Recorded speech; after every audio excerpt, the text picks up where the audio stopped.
Kesaktian Raden Patah, taklukkan kerajaan Majapahit tanpa peperangan.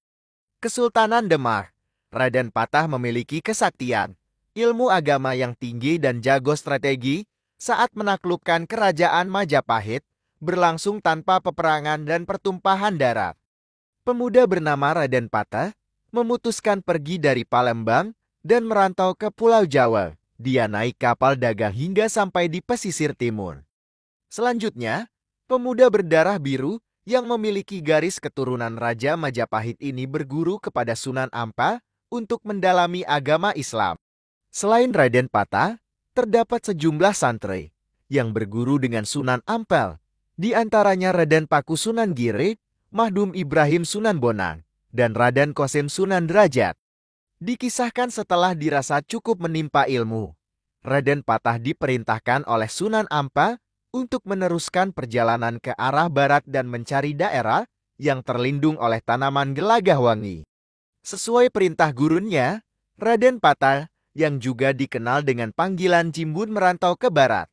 Setelah menempuh perjalanan yang cukup jauh, dia menemukan rawa di tepi selatan Pulau Muria.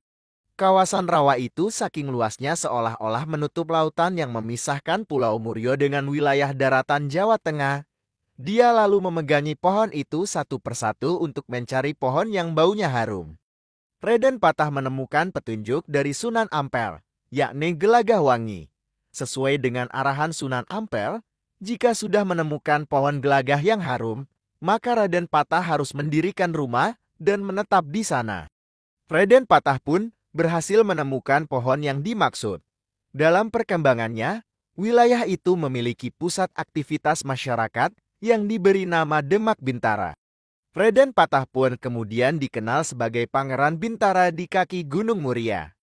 Dalam perkembangannya, Demak menjadi kawasan pemukiman yang ramai, disebutkan dalam babat Demak Pesisiran.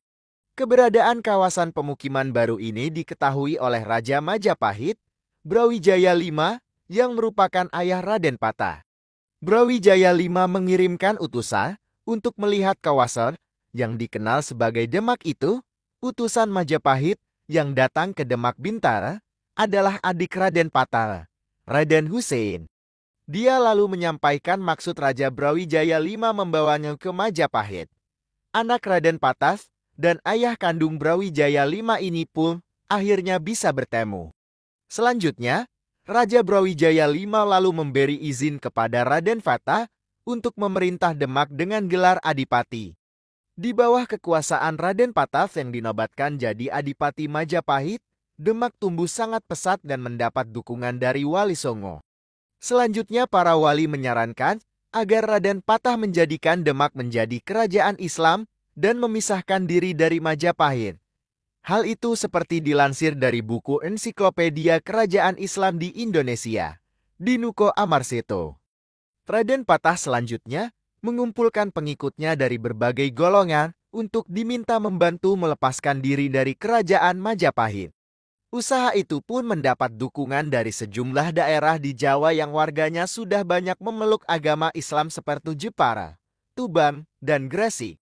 Rencana penyerangan pasukan Demak ke Majapahit pun didengar Raja Brawijaya V.